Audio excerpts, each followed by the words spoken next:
How's it going, everybody? Welcome back to New Mexico State men's basketball news. I'm Marshall. In today's video, unfortunately, talking about two different losses the Aggies suffered this past weekend in two completely different ways. One of them being a complete blowout from Western Kentucky, beating us 93-70. The other being a game that, looked very similar to the other game played against this team, Middle Tennessee. Blew a 14-point lead with about 10 and a half minutes to go. We were up 60-46, ended up losing 86-85 in overtime off a lob dunk. There's a lot of accounts posting that, how that was a crazy way to win. And of course, it happens to us. I think Coach Hooten said in the press conference yesterday how the Aggies have just been one of the more unluckier teams in the nation. And there's actually a stat for that on Ken Palmer or something where you can find that out. And Liberty is number one, the luckiest team, because no matter how good you are, you always need a little bit of luck. And the Aggies just haven't had that with all the skill and talent we have. Just haven't been able to close out games consistently. That UTEP win was great, but I think they're like 1-6 now in one-score games. And if you win at least half those games, you're looking at a lot better of a record. But they have two more home games this week to end off conference play. If they can win out, they'll get into the tournament. If they don't, then we'll see how it all goes. We'll talk about that later in the video, but let's talk about these first two games, starting off with Western Kentucky. The game against Western Kentucky, the Aggies just didn't have a chance right from the start. They fell down 17-0 within the first about 5.5 minutes of action. Jacoby Osborne had a nice little floater to go in to cut the lead down to 15. But that was the closest the Aggies ever got. They got down, it was like 22-2, 24-4, 26-6, just some absurd scores. Last time we played against Western Kentucky at home, we were up 13-0 at one point, 21-2. So it's like the complete opposite. We ended up winning by 16 by leading as much as 28 at one point. We were up 41-13. Western Kentucky got it within 8-9, but we were still able to pull off the win. This game, we just were never really able to get back into it like Western Kentucky was with us at home. Obviously, Western Kentucky is a tough place to play on the road. We've now lost them all 3 times there. We've also beat them all 3 times at home under Coach Hooten. So kind of funny how that works. Obviously, the home team does have an advantage more than not. I thought the Aggies, their defense wasn't great. I thought they did an okay job containing Tegan Moore, but that just roomed up for everybody else. Moore finished with 23 points. He's averaging, about 18 or 19 points per game. He's one of the best players in Conference USA. We'll probably finish on the first team, along with Jamel Jones for us, who had a very poor performance. One of his worst games of the season. Had just 8 points. Only the third game of the season where he scored in single figures. It's weird saying that because usually you're saying double figures, or single digits, I guess you could say better. He's had 2 games with 4 points and then that one with 8.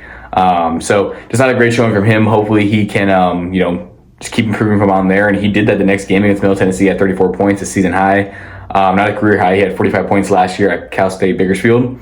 Unfortunately, though, it came down to him, missing a potential game winner in both overtime and regulation in that Middle Tennessee game. But again, the focus right now is Western Kentucky. Jacoby just keeps improving and impressing. Had 12 points and 9 rebounds against Western Kentucky, the exact same stat line he had against UTEP. Those 12 points were a career high. So back-to-back really good games from him. Some of his better games he's had. He's had a lot more double-digit scoring games, and he's been starting a lot of games. He's done a lot of great things overall.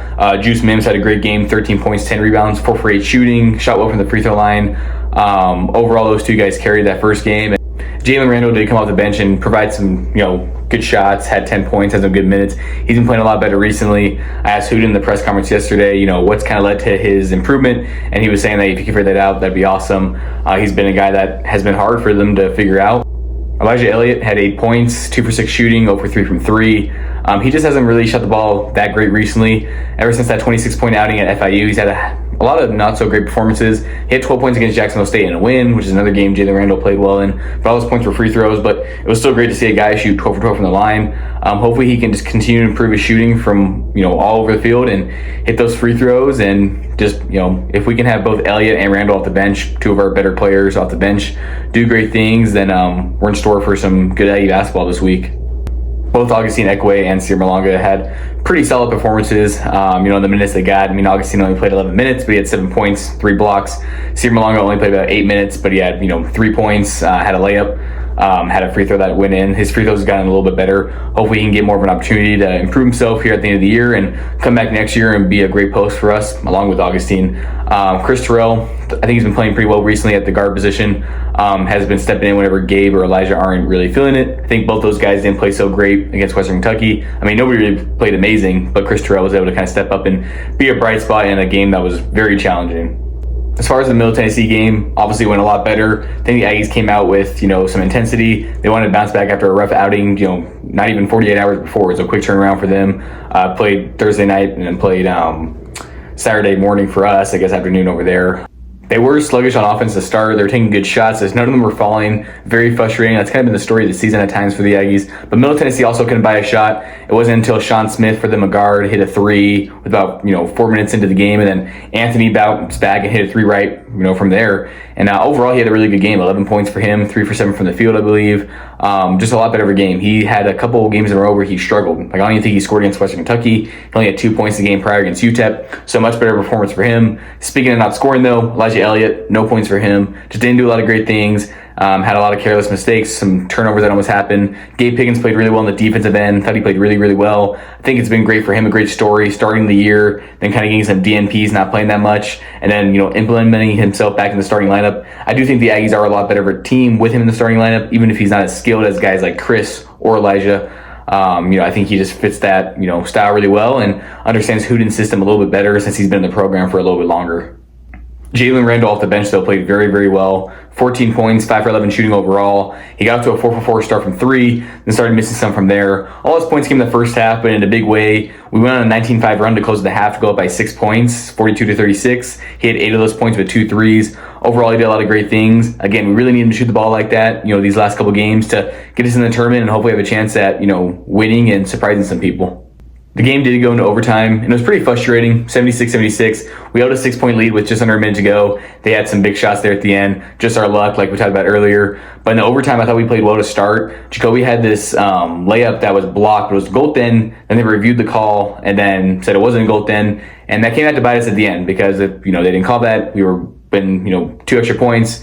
Would have won by 1. I mean, you never know. Jamil hit that shot to put us up 85-84. And that point we'd be up by 3. Then Middle Tennessee would have to force a 3, and the layout of the game could have been completely different. But our chances of winning definitely would have been higher. And of course, that came back to bite us. I feel like we just haven't been able to play well in these overtime games. I mean, we've blown 14-point lead to UTEP and to Middle Tennessee, and then lost in overtime the exact same way. They also blew a 16-point lead to Middle Tennessee earlier in the year. They lost to Liberty twice by 2 points. Middle Tennessee by 4 points and 1 point. UTEP by 3 points. There's been so many close games they've lost. They won that one against UTEP by 4. But if you just turn those close losses into wins, obviously it's a lot better of a season. And also, they've only lost 4 games this season by double figures. Out of the 15 losses they have, again, if you only count the losses they have, by 10 points or more, their record is a whole lot better. You're obviously not going to win all those games, but you'd like them to win at least half of them, or a little more than half. And they just haven't been able to do that. Again, it's the whole luck thing. That's all what it goes back to. Hopefully here at home they can do a lot better. Jack State's a team they've already beat on the road, so maybe that can help them win at home, but we've seen in the past that doesn't always happen. Kennesaw State, on the other hand, is a team that they don't match up too well with. Lost by 23 last time, only had 12 made field goals overall, had 27 free throws to get those 53 points. But with it being a home game on senior day, team and their family being there, I really hope that can motivate them and help get a big win. If you can go 15-15, be right there at 500, it's a lot better than what it could be. That's going to close it out for the video today. I know it was more of a quick one. Obviously, it's been a few days since the games happened. I've been really busy recently. I'm hoping to get, a video out later this week talking about 2 wins possibly at home. That'd be really nice to do. Let me know in the comment section below what you guys thought of the Aggies' performance this past week, what you think the biggest reasons for their losses were, and how you think they'll bounce back this week. The fans show that they have been. If the shooting's a lot better, if we can get some bench scoring, I think that'll really higher the Aggies' chances of getting some big wins this week. And as long as they take care of their business, that's all they need to do. Looking at that tournament, the highest they can get is 8th, I believe, and the lowest they can get is 12th. Obviously, and they wouldn't get in. Kind of sucks because there are other conferences where you can get in being the last seed, but unfortunately this year it's not like that for Conference USA like it was the past couple years where there's only 9 or 10 teams. We'll see how that all changes as time goes on. Hooten was saying in the press conference yesterday that they took a vote on that, and he didn't really mind it too much because he wasn't expecting to play for that final spot. So it is what it is at the end of the day. Hopefully the Aggies can just improve strong here at the end and have a strong fight toward the end, and possibly have a 2022 baseball Aggie type run where they play into the tournament, get in, and go from there on out to the NCAA tournament and make some noise. Thank you guys so much for watching. I'm out.